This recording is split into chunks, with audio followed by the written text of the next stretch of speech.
All right, so the first, let me begin. My name is Matt Mullen. I'm the second affirmative constructive. Now, the first negative constructive would like to state that our evidence doesn't point out who has used the chemical weapons. Well, as my partner has stated in our first contention, subpoint A, that Syria has in fact used chemical weapons and that it was Assad.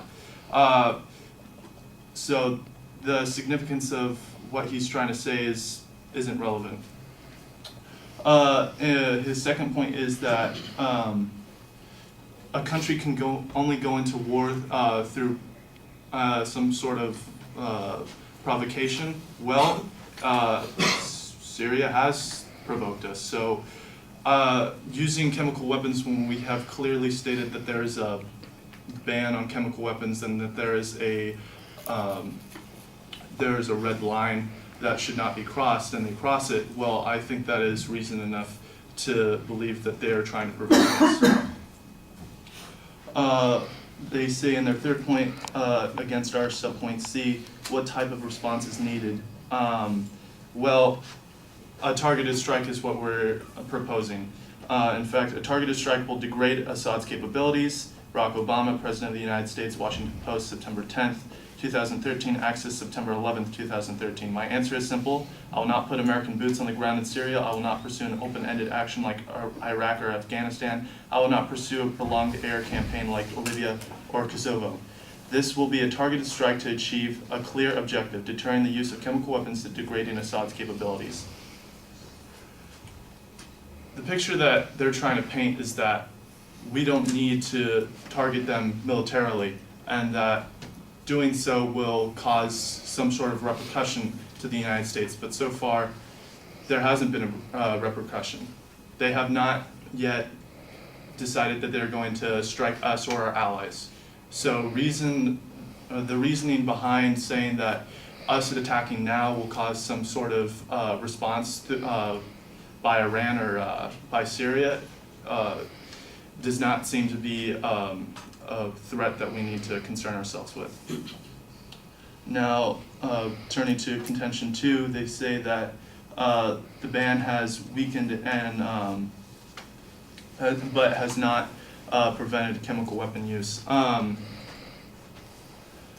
Well, yes, we need to say that chemical weapons are a threat that we need to take into serious consideration. That saying that diplomacy has been working so far, it hasn't. Like my partner has stated,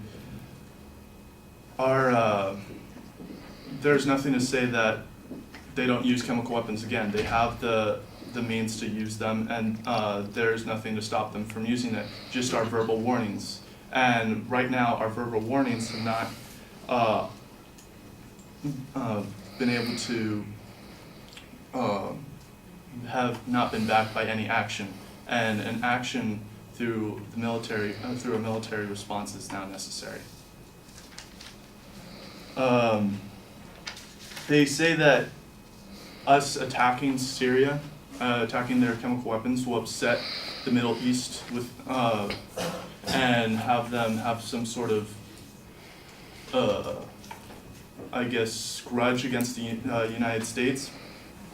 This is not what we're concerning ourselves with. We're concerned about our credibility and our authority, and what we say we will do. Us telling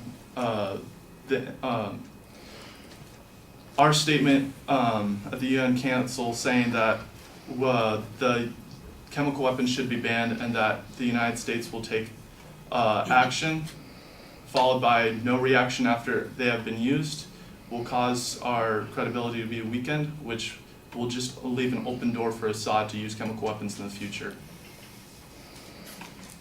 I now stand open for cross-examination.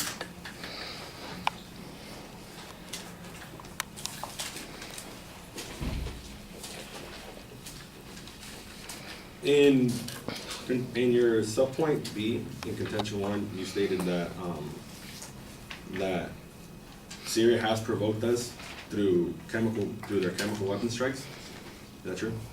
Yes. So with the UN Charter saying that once a country is provoked, they are allowed to go into war, would the UN not have allowed it already? We're not stating that we're going into war. We're stating that we're going to have a targeted military strike against Syria to prove that what we say we will do. Well, the only way you can attack a country is going through the Security Council, through the UN, right? No. What we're saying is that Assad has crossed this red line and that we need to take a strike against it. We already have enough supporters to prove that what our reasoning is just for attacking them. Okay. My question is, if we vote and we have other states backing us, excuse me, would we not have the UN support to go through our limited strikes in Syria? We do. Are you aware that any action towards Syria has been vetoed by Russia and China in the Security Council and the UN? Yes, but right now we're not talking about we're stating that the current status quo of us not acting and letting a diplomatic approach to take place isn't going to solve the fact that right now Assad has his chemical weapons and has the ability to use them, and right now we have not taken any action at this point, and he will be left a door wide open in order to use chemical weapons before we are actually able to get his chemical weapons and strip him from them. Time.